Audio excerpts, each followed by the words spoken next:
Bismillahirrahmanirrahim. Alhamdulillahirabbil alamin. Wassalatu wassalamu ala rasulil karim wa ala alihi wa sahbihi ajma'in. Rabbi shrah li sadri wa yassir li amri wahlul 'uqdatam min lisani yafqahu qawli, amma ba'du. Assalamualaikum warahmatullahi wabarakatuh. Pertama sekali kita bersyukur kepada Allah Subhanahu wa taala kerana dengan izin dan limpah kurnianya, alhamdulillah, pada malam ini kita dapat sama-sama menyambung kembali kuliah kita di dalam buku karangan Profesor Dr. Yusuf Al-Qaradawi yang bertajuk Halal dan Haram dalam Islam, yang telah lama kita berehat daripada pengkuliahan sepanjang PKP, dan ini merupakan kuliah pertama setelah PKP. Tuan-tuan dan puan yang dikasihi sekalian, kita masih lagi membicarakan mengenai hukum hakam yang berkaitan tentang al-khamru, iaitu arak. Seperti mana yang kita faham bahawa arak ini merupakan konsep, dia asas. Maknanya semua yang sama dengannya hukumnya adalah haram. Ramai orang tanya tuan-tuan, dia kata kenapa arak kenapa hari ini dadah diharamkan, dan juga semua yang memabukkan itu haram, sedangkan tak ada dalam Quran. Lepas tu mereka guna pula dalil arak itu haram kerana apa? Kerana ia memabukkan. Jadi sekarang bila ia memabukkan, kalau kita ambil satu sudu, kita ambil sikit masuk dalam makanan sebagai perasa, mana mabuknya?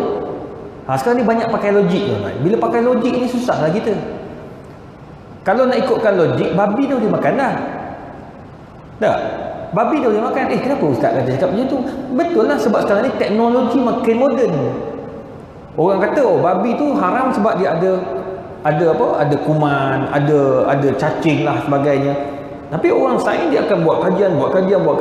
Satu hari nanti akan ada satu teknologi, mungkin satu hari nanti, yang boleh matikan kuman ataupun matikan cacing dalam babi. Maka boleh makan lah.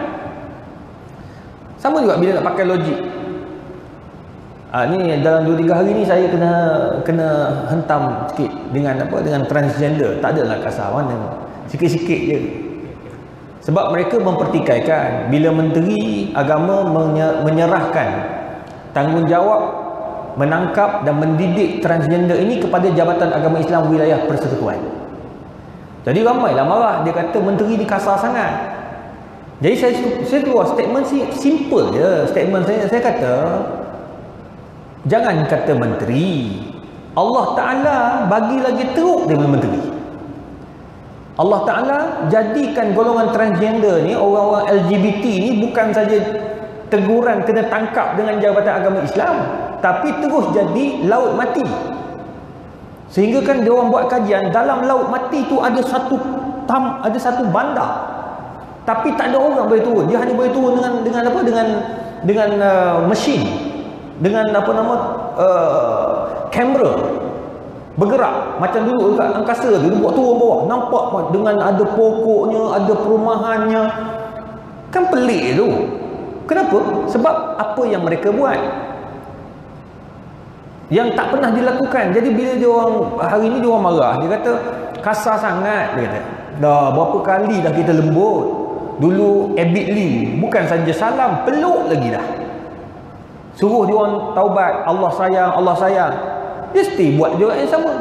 Ni dia hantar WhatsApp kat PA dia kata, kenapa ni? Kata, kenapa keras sangat ustaz? Dia kata, lembut dah sikit, kami cari rezeki. Masalah cari rezeki ada banyak cara dia. Jangan sampai tukar perwatakan. Dia kata kami dilahirkan lembut, dalaman lembut, tapi luaran kita kena hukum yang luar, tak boleh hukum yang dalam. Ikut yang dalam semua jadi pening. Itu semua nak pakai logik. Bila pakai logik kita akan jadi susah. Sama lah juga macam arak. Nak pakai logik memang susah. Sebab ambil sikit tak mabuk, betul tak mabuk, tapi Allah dah bagi tahu. Dalam Quran tu ayat tu sangat cantik dan umum. Rijsun min amali syaitan, najis, dan ia daripada amalan-amalan syaitan. Najis maksudnya sikitnya pun najis. Nabi kata qaliluhu wa kathiruhu haramun. Sikitnya najis, banyaknya najis. Sikitnya haram, banyaknya haram. Dah selesai masalah. Yang nak bubuh juga dalam makanan tu apa pasal? Itu pelik. Itu sebabnya kaedah menyebut kullu muskirin khamrun. Setiap benda yang memabukkan adalah arak. Dadah ke, ubat batuk yang berlebihan ke, yang tak ikut patuh syariah ke, semua tu haram. Ya, tuan-tuan dan puan. Seterusnya ma'askara kathiruhu faqaliluhu haram. Kaedah yang kedua dalam bab arak ni, setiap benda yang banyak bila diambil mabuk, maka sikitnya pun jadi haram.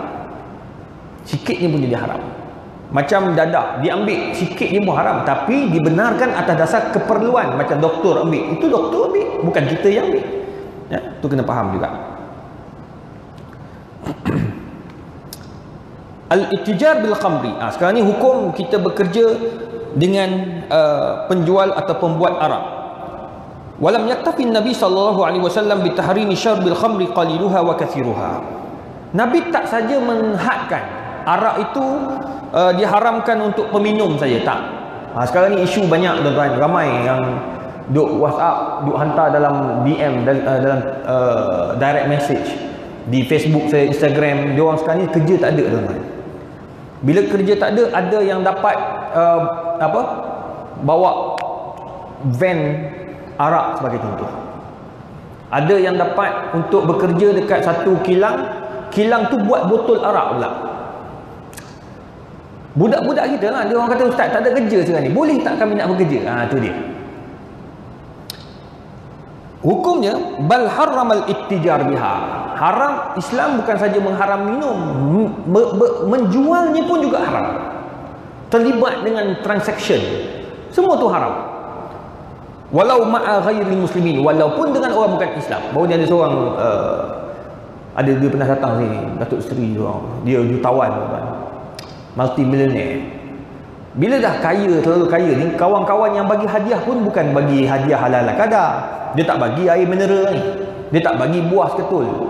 Dia bagi hamper tu kalau saya kira-kira tu, nilai hamper tu dekat 5,000 dah.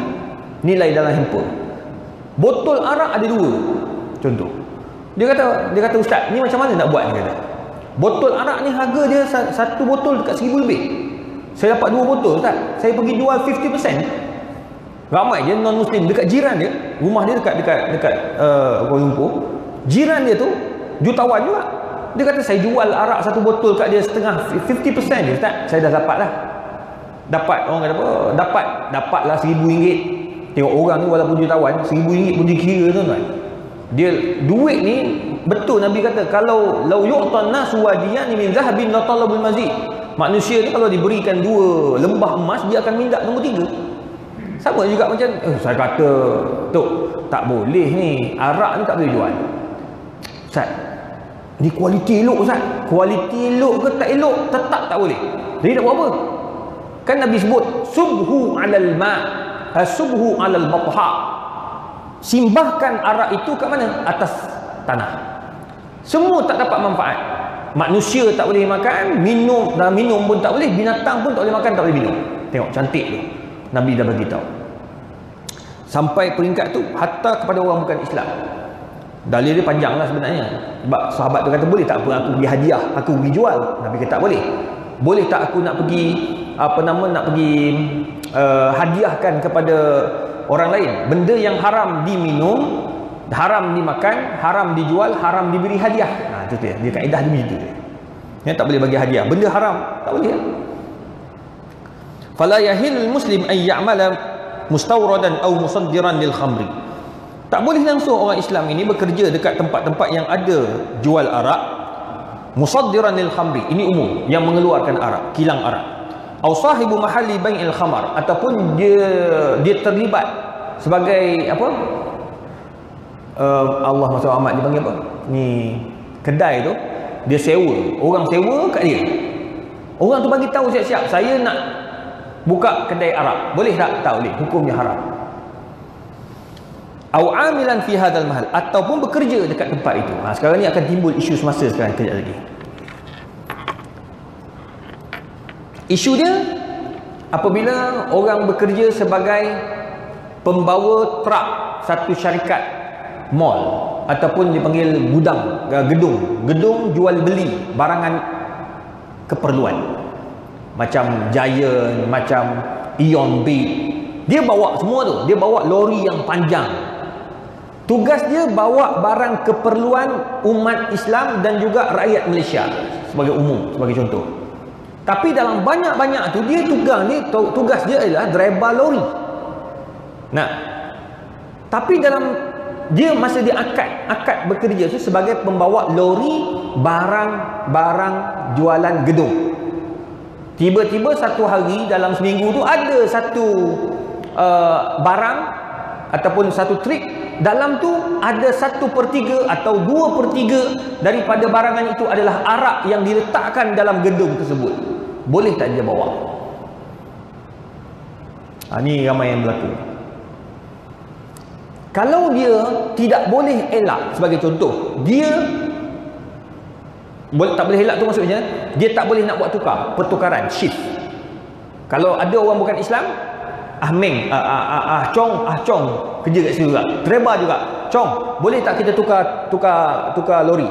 Kau bawa lori ni, aku bawa lori kau. Sebab ni ada arak lah, aku tak boleh bawa, haram. Chong kata boleh, tak ada masalah. Okey, you bawa saya punya lori, I bawa you punya lori. Boleh buat pertukaran, tapi dia tak mau buat tukar, maka tak boleh. Dia wajib usaha dulu. Dia wajib usaha, minta pertukaran. Oh, tak boleh. Memang lori tu dia hanya satu lori, satu driver saja, dia tak boleh tukar-tukar. Senang untuk detect saman ke apa semua, dia boleh detect. Satu lori, satu driver atau dua driver, dia tukar-tukar antara dua tu je, dia tak boleh orang lain. Maka kalau itulah keadaan dia tidak ada pilihan, maka dia dibenarkan bawa lori tersebut. Tapi ad-darurat tuqaddar biqadariha. Nak kata darurat tu tak ada sampai darurat, dia panggil keperluan.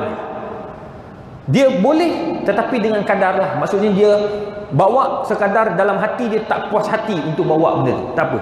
Sebab kerja dia bawa lori, dia bukan bawa arak. Sama juga macam driver pula dia, pilot. Oh, ramai betul pilot tanya. Pilot yang geng-geng sekarang ni, pilot semua geng masjid. Betul. Pilot geng masjid, pramugara geng masjid, pramugari geng masjid. Oi, ramai geng-geng pramugari tu, dia orang kata, Ustaz, saya memang tak sedap hati betul Ustaz bawa jadi pramugari ni. Tapi tak ada pilihan Ustaz. Ni, baru ni habis kan ramai pramugari kena buang, pilot 150 orang kena buang. Income tak ada. Dia kata, Ustaz, nak bayar rumah tergendala, nak bayar kereta tergendala, anak sekolah semua tergendala, duit tak ada. Jadi macam mana nak buat? Sama juga kaedah dia. Dia bawa kapal terbang. Pilot tu bawa kapal terbang. Belakang tu ada arak. So, dia bawa penumpang. Niat dia bawa penumpang. Dia bukan bawa arak dan dia tak setuju pun dengan arak. Ada seorang pilot ni dekat Bandar Baru Bangi, kapten. Dia arahkan kepada dia punya pramugari yang bila dia naik dia bagi top. Dia geng masjid kan. Dia pun bagi tahu.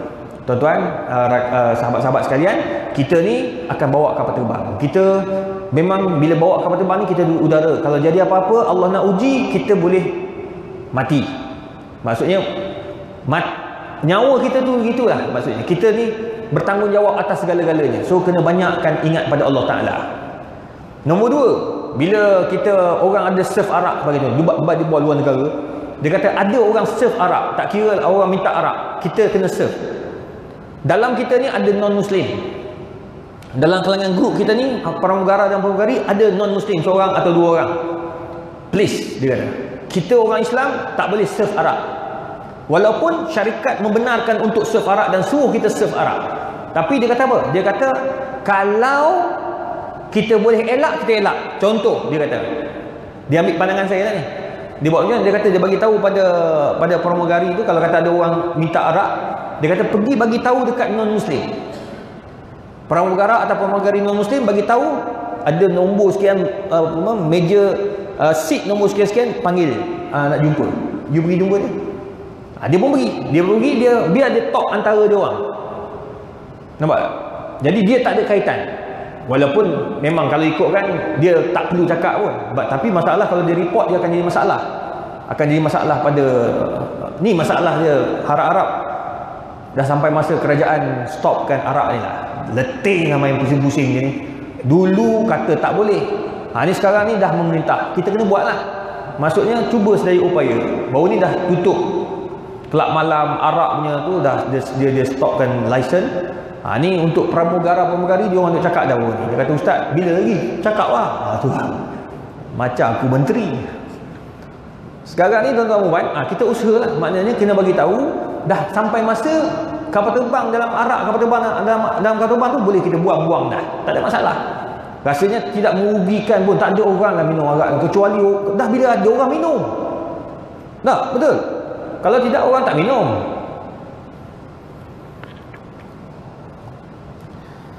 Allahu Akbar. Jadi itu untuk bagi orang yang bekerja dalam tempat-tempat seperti itulah tuan-tuan. Dia tengok dia bekerja punya. Kalau tak ada pilihan, dia boleh teruskan. Tapi kalau dia yang kedua, dia bekerja dekat tempat arak, itu memang tak dibenarkan. Contoh, ada orang muda baru ni, dia dapat kerja. Tapi bagus budak muda, budak syukur-kucuk. Dia ni accountant. Sekarang ni dia accountant dekat sebuah syarikat. Syarikat ni bagi gaji dia lebih kurang dalam RM4,000. Dia dapat satu syarikat ni, syarikat baru ni. Syarikat ni dia manage kelab malam. Tahu tak dia nak bagi gaji berapa? 8,900. Dekat KL tu dia ada 3. Dia syarikat besar, Cina punya syarikat. Dia ada 3 kelab malam. Dia diberikan kepercayaan untuk manage account untuk 3 buah kelab malam tu. Gaji sekali ganda. Lepas tu sebab dia ni cukup syarat, dia sijil dia semua cukup.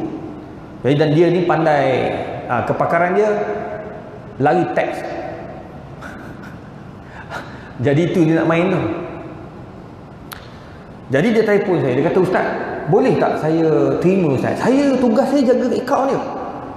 Jadi saya ni akan pastikan yang dia ni bayar teks. Pula gitu. Dia nak tolong LSDN, niat dia nak tolong LSDN. Tapi sebenarnya 8,900 tu. Saya kata tak boleh. Sebab syarikat yang awak nak jaga akaun dia ni adalah syarikat yang jaga kelab malam. Pertama, dalam kelab malam percampuran antara lelaki dan perempuan, memang tak boleh dah. Nombor 2, dalam tu jual arak, memang tak boleh dah. Dan yang ketiga, dalam tu mungkin ada jual perempuan, wallahu alam, siapa tahu. Tak tahu dalam kelab malam. Haji macam ni, haji orang lama ni nak masuk. Tak pernah masuk. Oh, haji tak pernah masuk. Oh, alhamdulillah haji, bagus haji. Ada kata kelab malam tu macam-macam ada. Apa yang tak ada? Yang tak ada solat jemaah ni tadi. Tak ada dalam kelab malam tiba-tiba azan Allahu Akbar, Allahu Akbar, semua pakat tutup aurat sembahyang berjemaah ni, tak ada tuan-tuan. Semua maksiat saja, jual pil ekstasi, pil kuda, tempat maksiat, orang nak berzina, itulah tempat deal dia. Tuan-tuan, tak boleh, hukumnya haram. Ma'adda ilal haram fahuwa haramun. Setiap benda membawa pada haram, hukumnya tetap haram, tak dibenarkan. Maka saya kata tak boleh. Apalah faedahnya awak dapat gaji 8,900 tapi tak ada berkat. Sekarang ni awak ada 4,000 lebih gaji awak tapi berkah. Terdiam dia. 2 hari lepas, 3 hari lepas, 4 hari lepas, saya di Putrajaya, budak ni datang. Dia datang minum-minum dengan budak-budak muda. Dia cerita lah. Saya kata, sekarang ni macam mana kerja? Alhamdulillah ustaz, saya ikut nasihat ustaz lah, saya tak pergi. Tak apalah ustaz, tapi alhamdulillah Allah bagi rezeki ikut lain lah. Ada baru ni kan musim baru ni kan musim apa? Musim PKP satu. Nombor dua, kebetulan dekat dengan LHDN punya time audit. Kan kita kena lapor LHDN kan. Oh, dia kata banyak syarikat-syarikat minta tolong dia ni, orang persendirian lah. Macam artis, macam orang yang orang apa, perniagaan persendirian, so account balik dia punya tu untuk lapor pada LHDN. Rezeki dia kata. Satu orang dia ambil dengan RM4,000. So dia dapat berapa? 4, 5, 6 orang. Alhamdulillah, rezeki dia. Jadi tuan-tuan puan, Allah buka pintu rezeki kot lain pula. Jadi kalau nak fikir benda yang haram tu, pasti akan haram. Dalil je jelas. Nabi SAW kata apa? 10 kumpulan yang dilaknat Allah. Semua berkaitan dengan arak. Asiruha, orang yang tolong peram, orang yang tolong buat air, orang yang meminta, orang yang tolong, yang minum, orang yang tolong angkat ni. Angkat air arak pun dah jadi haram dah. Itu yang geng-geng pramugari semua takut tu. Wal mahmulatu ilaihi, atau yang tolong bawa, yang minta ia dibawa padanya pun, semua tu jadi haram. La haula. Wasaqiha, tolong tuang, haram juga. Itu sebab ni saya sekarang ni sedang minta tuan-tuan. Minta sangatlah agar persijilan halal Malaysia ni diperkukuhkan lagi. Contoh hotel-hotel Malaysia, hotel-hotel besar kan. Hotel-hotel besar tu kelak-kelak malam dia orang, malam-malam dia ada tempat jual arak kan. Orang lelaki, orang Islam kita jual dalam tu. Patut dia kena buat satu syarat, orang Islam tak boleh pun bekerja dekat bar-bar tu, tak boleh. Patut kena ada lah satu, sebab kita negara Islam kot. Satu dunia tahu Malaysia negara Islam. So kita sampai masa kita kena buat begitulah, kena tegas. Hotel-hotel besar ni pula kita kuasa beli tuan-tuan. Tengok bau ni. Ramadan tak ada buka puasa dekat hotel kan. Habis lingkup. Sebab adik saya seorang accountant dekat sebuah hotel. Satu hotel tutup dan dia pun tak ada dapat kerja. Sebab apa? Tak ada. Dia kata masa Ramadan lah. Dia kata kalau ikutkan kaedah dan nak dapat duit, musim bulan Ramadan, dia kata musim cari duit. Untuk apa? Untuk bisnes. Kadang-kadang Ramadan tu makan 6 bulan punya keuntungan. Orang buka puasa satu kepala dah RM89, itu murah tu. Ada yang RM120 satu kepala. Kan? Jadi maknanya sampai peringkat tu tuan-tuan. Allahu Rabbi. Tapi kalau kita tak pergi, nak pergi tanya, ada sijil halal? Tak ada, jangan masuk. Kalau kita tegas, insya-Allah tuan-tuan, kita akan, tapi tak, kita ni semua jalan. Masuk kelak malam. Itu bila Islam, agama dengan dunia dipisahkan. Dia tak boleh. Agama dengan dunia mesti digabungkan bersama. Baru jadi sesuatu. Kalau tidak, tak.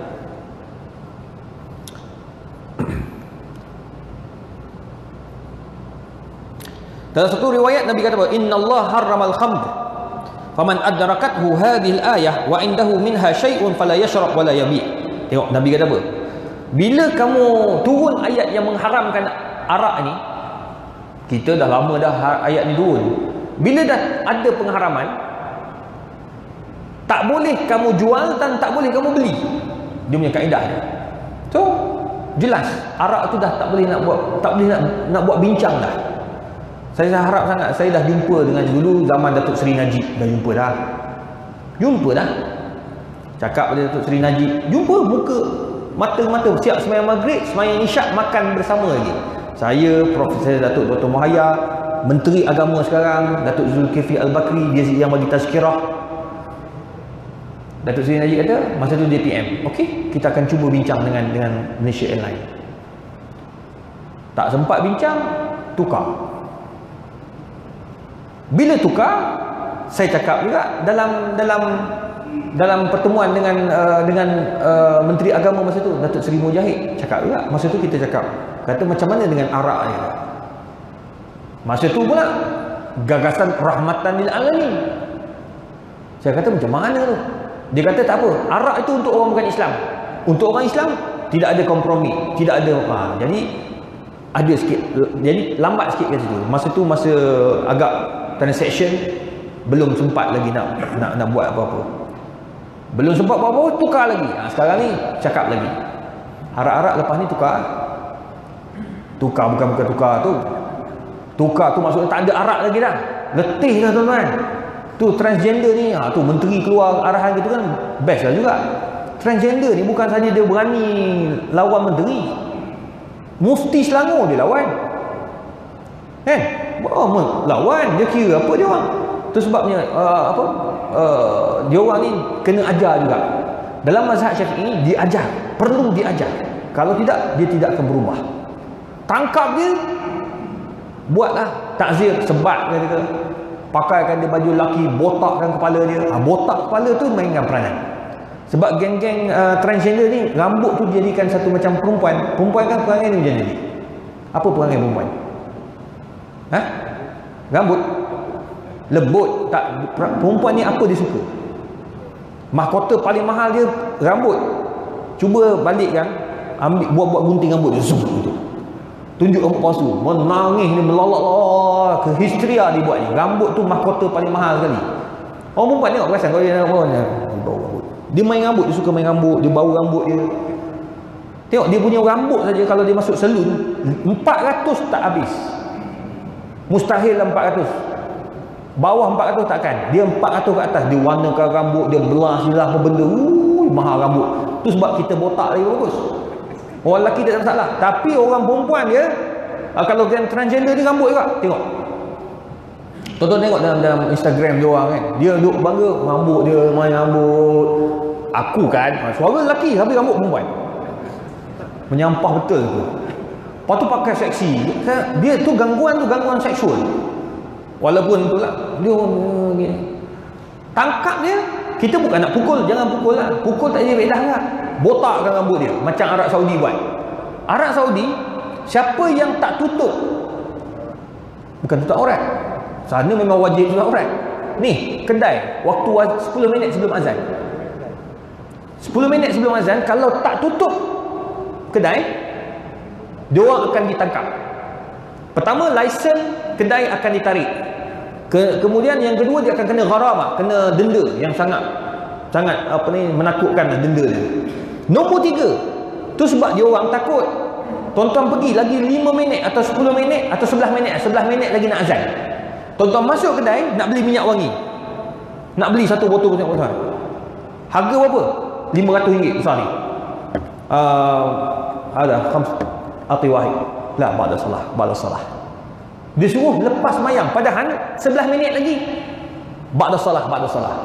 Kata la fi waqt la khalas 10 daqaiq wajib musakir. Dia 10 minit dia wajib tutup. Dia tutup. Sebab apa dia takut sangat? Pertama, dia akan ditarik lesen. Nombor 2, dia akan akan kena gharamah, denda. Nombor 3, semua pemilik dalam tu akan dikenakan hukuman botak. Orang Arab ni dia botak masa bila tuan-tuan? Dia botak ketika musim haji dan umrah. Umrah pun dia tak botak, dia potong sikit je. Nah, dia lepas tu kalau botak ni bagi dia orang yang keluar penjara. Saya dulu Arab tu di Syria 12 tahun. Dua benda yang kita jangan buat, aib. Pertama, pakai kain pelekat. Kain batik lagi lah. Kain batik confirm kena rogol tengah jalan. Kain pelekat ni lelaki ni aib keluar. Sebab orang Arab dia punya culture dia punya adat dia, orang lelaki pakai kain ni, kain pelekat bermaksud baru lepas jima'. Jadi tak boleh pakai. Tu kena tahu tu, dia punya culture dia. Satu. Tu buat duduk sana tak pernah pakai baju Melayu, mesti pakai seluar dia. Takkan pakai kainnya. Wajib tak pakai kain. Orang Arab, wallah aib, udkhul, Allah aib. Dia panggil aib, malu, masuk. Satu. Nombor 2, yang mengaibkan adalah membotakkan kepala. Tu masa saya belajar dulu kat college, budak-budak cukup takut buat salah. Kalau buat salah, hukuman dia kepala botak. Kalau kepala botak, 2 je. Pertama, orang akan tanya bila balik umrah. Nombor 2, kalau kata tak balik umrah, bila kau keluar sijin? Kau keluar daripada penjara bila? 2 soalan ni. Jadi orang Arab memalukan benda tu. Jadi tu ambil geng-geng transgender ni, botakkan kepala dia. Memang stres dia orang dia buat ni. Lepas tu apa lagi nak buat? Susah. Itu dia orang kena fikirlah kan. La haula wala quwwata illa billah. macam Arab, dah melanggar mati ramai orang, barulah nak bincang. Tu yang saya sebut dalam surat khabar baru ni. Saya kata dah sampai masa dah. Jangan nak buat hukuman nama apa tu? Hukuman mati mandatori ataupun keras kepada pelanggar-pelanggar. Tengok pada punca. Apa punca dia? Arak ni dah tak boleh minum dah. Nah, luar-luar negara sampai kalau di UK berapa dia orang kena hukuman tu? Sangat tinggi. Malaysia apa benda dia punya hukuman? Jadi kena bincang dah, kena lebih streskan benda ni. Baru kita boleh fikir sesuatu, tuan-tuan. Kadang-kadang kita terlalu lembut juga tak boleh. Kita kena ada prinsip. Negara Islam ni kena ada prinsip. Tak ada prinsip dia akan susah. Tengok negara orang Arab. Orang Arab bila tak ada prinsip, tuan-tuan tengok berjaya tak negara dia orang? Tak berjaya. Daripada satu negara ke satu negara makin hilang, kekuatan dia orang makin hilang, tak ada dah. Jordan dah lama dah tak ada nilai dah Jordan ni. Tuan-tuan pergi Jordan ni dah tak ada nilai lah, sebab dia tidak ada kuku tak ada. Dia tak boleh tengok, padahal dia dengan Palestin ni jiran. Tuan-tuan tengok yang buat derma untuk Palestin, negara mana yang paling banyak? Malaysia paling banyak derma. Tuan-tuan pergi kedai mamak, derma untuk Palestin. Pergi kedai ni, derma untuk Palestin. Tuan-tuan pergi Jordan, saya pergi Jordan, Mesir, Iraq, Palestin pergilah. Mekah, Madinah. Tuan-tuan pergi Kuwait, saya pergi mesyuarat kat Kuwait sebelum PKP. Tuan-tuan, tak ada pun botol orang minta untuk Palestin, tak ada langsung. Malaysia aja banyak. Dekat masjid, tuan-tuan, siapa ada keperluan, jom kita bagi derma sikit untuk orang Palestin. Kita pun bagi, dapat sekali sampai 1 juta pun sampai. Tengok orang Malaysia sangat baik. Tapi tuan-tuan perempuan, orang Arab tak ada, dia tak fikir langsung. Khali haula, Qatar, negara paling kaya, Oman. Oman tuan-tuan. Siapa pernah pergi Oman? Oman ni tuan-tuan, dia satu duit Oman, satu rial dia bersamaan dengan 12. Satu Oman bersamaan 12 ringgit. Saya kena tuan-tuan. Nangis aku dibuat ni. Kita sebab habis masa tu mesyuarat dekat Kuwait. So singgah dekat Oman. Flight tu pergi ke Oman dulu. So kita orang ada masa lebih kurang 5 jam. 5 jam nak buat apa? Sedangkan kami boleh masuk kat lounge dia. Lounge dia memang cantik lah. Tapi dah kawan saya ni, dia kata jom kita pergi jalan. Apa duduk lounge, boring lah makan kat lounge. Okey lah, kita pun ikut. Tapi dia ajak, dia lah tanggung. Jadi bila pergi tu, tuan-tuan, tukar. Nak ambil visa dia 180 nilai dia. Nak keluar 5 jam ni, bayar 180 ringgit. Okey, tak apalah. Berapa Oman je kan. Kita ingat, mula tak kira ni. Naik taksi tuan-tuan, pergi makan. Kita ada kedai makan dekat dengan Oman, dekat apa nama tempat tu. Naik dalam 20 minit je. 20 minit naik taksi. Dia charge 28 Oman. Tuan-tuan kali 12 kali 28. Berapa? Berapa ni? 300 lebih. 20 minit. Itu pergi saja, balik tak lagi. Nangis tuan-tuan. Makan nasi Arab. Ni best nasi Arab ni. Makan nasi Arab. Bukan buat sementas 18. Kita pun order 18. Dah sampai tu kecil je pinggan dia, 18. Ingatkan besar. So 18 Oman. Tuan-tuan kira lah 12 kali 18. Masya-Allah tuan-tuan. Dia punya kos hidup tinggi. Tapi tak jumpa tuan-tuan. Tak jumpa tong untuk Palestin, tak ada. Tu kalau nak pergi sana tuan-tuan jangan kali. Makan je lah tuan-tuan. 18 murah. Balik Malaysia baru kali. Kau tak nangis dekat hotel, dekat airport nangis lah. Masa tu lah baru menyesal kenapalah aku tak makan kat lounge. Lounge semua free. Apa yang tak ada? Tapi kita ya Allah tuan-tuan, nak bagi tahu orang Arab. Tapi orang Arab tak ada. Dia takkan sama-sama dia pun. Tapi kalau doa nombor 1. Buat saya kadang saya pelik. Saya pergi Kuwait, saya cakap kenapa kita tak hantar makanan. Contoh saya wakaf untuk Kuwait ni tu. Malaysia saja dia allocate hampir, dia dah habis kat Malaysia saja hampir 20 juta. 20 juta untuk Malaysia. UKM saya buat masuk lebih kurang 200,000, 300,000. Adalah sikit-sikit kita masuk, tak masuk banyak tak boleh. Kita dia ada allocate. Bila kita pergi tu kan, saya kata kenapa kita tak hantar ke Palestin? Khalas dah apa dah. Mafi syai. Kita tak payah bagi ke Palestin.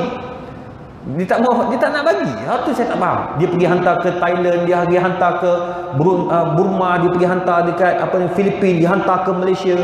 Cuma baru ni ada isu sikit dia nak tarik daripada Malaysia. Saya pun tu nak pergi mesyuarat baru ni bulan 5 baru ni, tapi PKP dan Kuwait sangat tinggi. Saya nak pergi pertahankan lah, jangan tarik daripada Malaysia. Sebab UIA banyak guna. Tapi nak bagi tahu tak ada allocate untuk orang Palestin. Tu sebabnya tuan-tuan dan puan, kenapa jadi sebab orang Arab sendiri pun dia tidak ada kuku. Dia tidak ada prinsip. Kita alhamdulillah Malaysia ada prinsip. Cuma masih kita kalau tak jaga, dia akan makin jauh dan makin jauh. Nauzubillah. Tu buat orang Arab, tuan-tuan pergi dekat KL hari Sabtu kalau tuan-tuan tak ada ceramah apa kan, pergi jalan-jalan dia tengok cuci mata. Tuan-tuan tengok orang Arab dia macam mana. Minum arak pun ada. Dia jadi macam tak ada apa lagi dia. Nauzubillah. Al-Muslim la yahdi khamran. Orang Islam tidak boleh bagi hadiah arak. Langsung tak boleh bagi hadiah. Sebab apa? Sebab ada dalam riwayat faqala Nabi SAW, innal ladzi harrama syarbuha harrama bai'uha. Apabila kamu diharamkan minum, haram kamu jual dia. Maka lelaki jawab, afala ukarimu bihal yahud? Boleh tak aku nak bagi muliakan orang Yahudi nak minum? Nabi kata apa? Innal ladzi harramaha harrama an yukarima bihal yahud. Benda yang haram kau minum, haram juga engkau memuliakan orang lain. Tak boleh. Walaupun orang tu bukan Islam. Nombor 3, orang tu habis, orang sahabat tanya, ya Rasulullah, habis kami nak buat apa ni? Arak yang dapat hadiah ni. Shinha 'alal batha. Lemparkan ia di atas tanah-tanah agar manusia dan makhluk-makhluk lain tak dapat dimanfaatkan. Allah, hebat. Jadi apa lagi? Dah cakap apa lagi? Ni Nabi tak bagi. Hadis riwayat Imam Humaydi dalam musnadnya.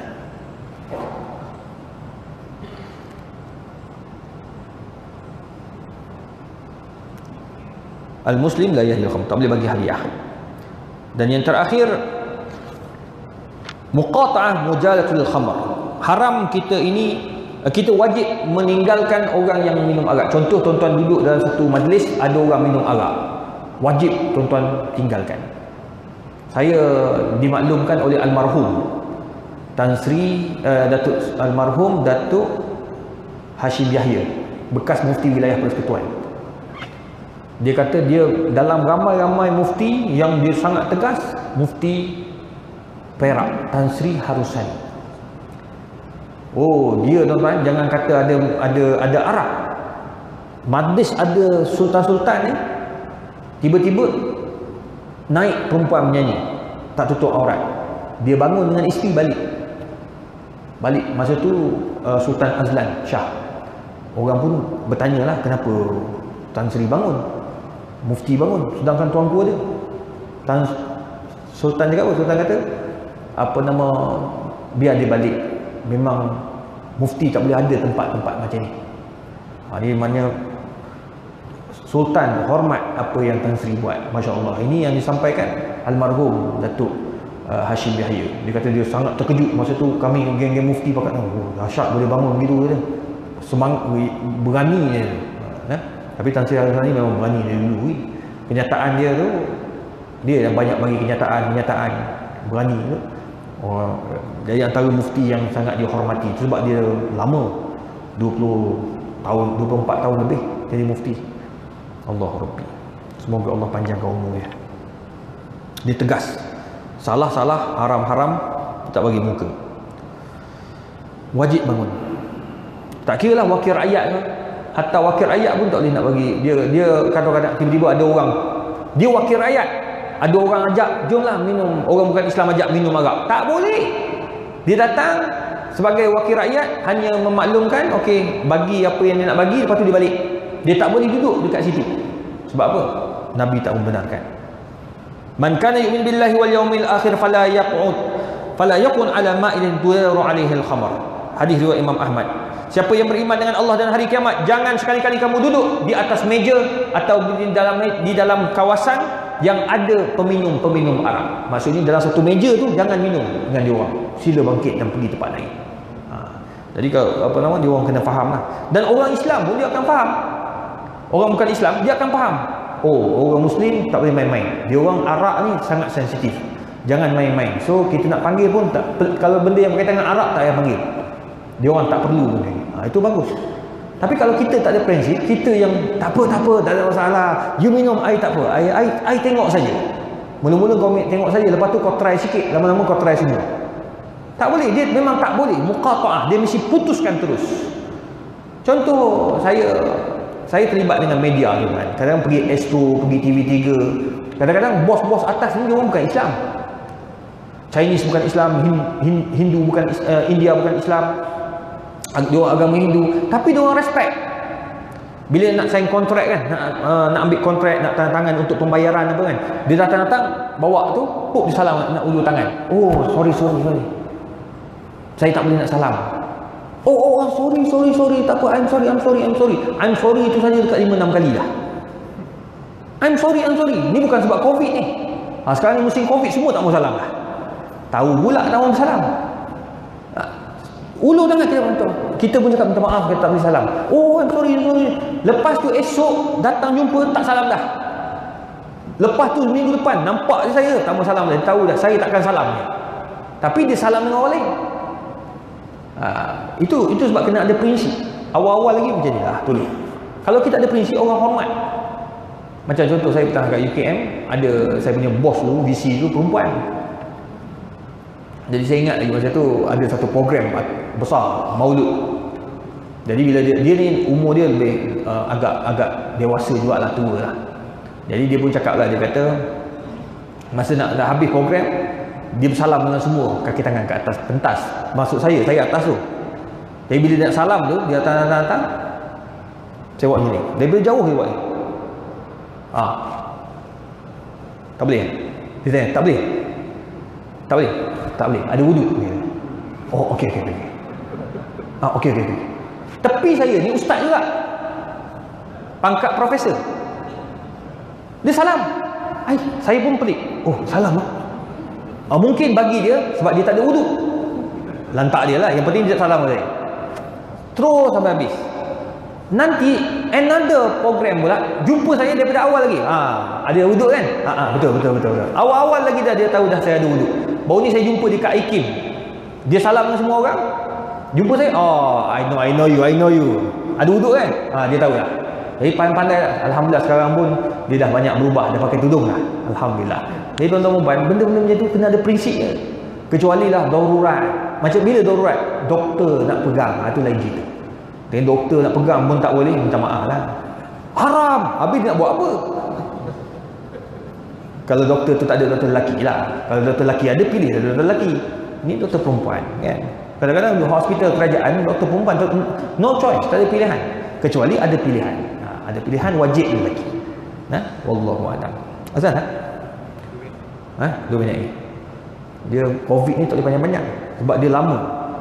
4 bulan tak datang masjid, tiba-tiba kuliah panjang, mati orang. Dia mati terkejut. Lama sangat. Jadi kita saya buka soalan sementara nak tunggu azan. Nanti kita sambung lagi pada pertemuan yang akan datang.